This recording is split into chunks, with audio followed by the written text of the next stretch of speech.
မိတ်ဆွေများအားလုံးမင်္ဂလာပါခင်ဗျာကျွန်တော်တို့ဘေးလက္ခဏာဟောတဲ့ဦးကျော်စိုးလင်းမှာဖြစ်ပါတယ်ကျွန်တော်တို့ခုပေါ်ပြမယ့်အကြောင်းအရာလေးကတော့စီဝါကြနေတဲ့သူတွေအလုတ်ကံမှာအဆင်ပြေဖြစ်နေတဲ့သူတွေ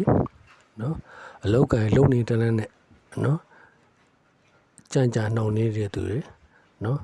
အလုတ်ကံတွေထင်းငေါ့ပြီးတော့အခုထိခက်ခဲကြုံဆုံနေတဲ့သူတွေအတွက်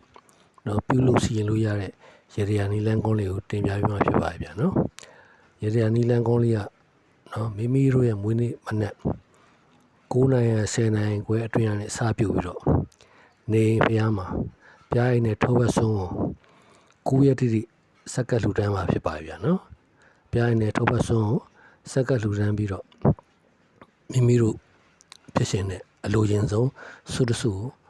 တောင်းမှာဖြစ်ပါဗျာနော်မိမိတို့ဘဝ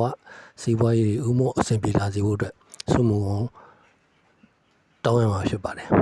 ကျွန်တော်ရဲ့ဗီဒီယိုလေးဒီမှာပဲဒီကုန်းချော့ပါတယ်ကွန်တန်တိုင်းကျွန်တော်ရဲ့မိတ်ဆွေများလို့ကိုယ်စိတ်နေပြကျမ်းမာချမ်းသာရှိရပါစေခေါင်းကျိုးလူရဆန္ဒတုံးလုံးဝပြည့်စုံကြပါစေကျွန်တော်ရဲ့ဗီဒီယိုလေးနှစ်သက်မှုရှိပါလိုက်ရှယ်ပြုလုပ်ပေးကြပါကျွန်တော်ရဲ့ account ကိုလည်း follow လုပ်သွားပေးကြပါခင်ဗျာကျွန်တော်ရဲ့ဗီဒီယိုလက်ကများများဆက်သွယ်လို့ပါဖုန်းနံပါတ်09ကိုလည်းတိကျခွင့်ရှိသူဆက်သွယ်ရတော့လည်းကောင်းကျွန်တော်ရဲ့ account messenger မှာဆ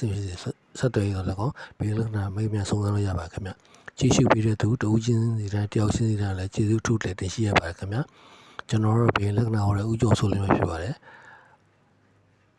အားလုံးမိတ်ဆွေများကိုယ်စိတ်နှပြကျမ်းမာချမ်းသာရှိရပါစေစီးပွားရေးလည်းအများဆုံးဥပ္ပအဆင်ပြေကြပါစေဗျာ